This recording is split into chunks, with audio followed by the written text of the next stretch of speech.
Hello friends, അങ്ങനെ എല്ലാവർക്കും happy new year. നമ്മുടെ ലാലേട്ടനും ഫഹദ് ഫാസിൽ ഒരുമിച്ച് അഭിനയിക്കുന്ന പുതിയ സീരീസ് വരാൻ പോവുകയാണ്. അതേ സുഹൃത്തുക്കളെ, എനിക്ക് തോന്നുന്നു അവർ ആദ്യമായിട്ട് ഒന്നിച്ചത് റെഡ് വൈൻ എന്ന സിനിമയിലൂടെയാണ്. ഇപ്പോൾ ഇതാ ഇച്ചിരി ഗ്യാപ്പിന് ശേഷം പുതിയ സീരീസ് അനൗൺസ്മെൻറ്റ് ചെയ്തിട്ടുണ്ട്. ന്യൂ ഇയർ പ്രമാണിച്ച് സീരീസിൻ്റെ പേര് ഷാഡോസ് ഓഫ് ദ സിൻഡിക്കേറ്റ് എന്നാണ്.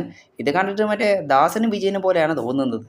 സീരീസ് എന്തായാലും സ്ട്രീമിംഗ് നടത്താൻ പോകുന്നത് ഈ വരുന്ന ഏപ്രിൽ മാസമായിരിക്കും. സീരീസ് സംവിധാനം ചെയ്യുന്ന നമ്മുടെ സ്വന്തം പൃഥ്വിരാജാണ്. ഗൗതം മേനോൻ ആദ്യമായി മലയാളത്തിൽ സംവിധാനം ചെയ്ത സിനിമയാണ് നമ്മുടെ മമ്മൂക്ക നായകനായ ഡൊമിനിക് ആൻഡ് ലേഡീസ് പേഴ്സ് എന്ന് പറയുന്ന സിനിമയിൽ ഒരു പ്രധാന വേഷത്തിൽ നമ്മുടെ ഗോകുൽ സുരേഷും വരുന്നുണ്ട്. സിനിമയുടെ ടീസറൊക്കെ ഇറക്കിയിട്ടുണ്ടായിരുന്നു.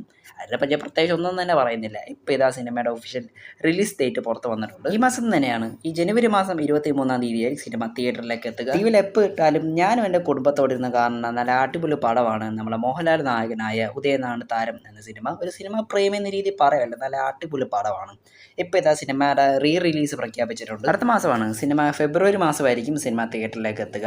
പിന്നെ ഈ സിനിമയുടെ ക്യാരക്ടറായ നമ്മുടെ സരോജ് കുമാറിനെ ഒരു സ്പിൻ ഓഫ് സിനിമയും കൂടി വന്നിട്ടുണ്ടായിരുന്നു, പത്മശ്രീ ഡോക്ടർ സരോജ് കുമാർ. അതിലേക്ക് ഞാൻ കൂടുതൽ പോകുന്നില്ല, ഒരു സെപ്പറേറ്റ് വീഡിയോ ആക്കിയാലോ.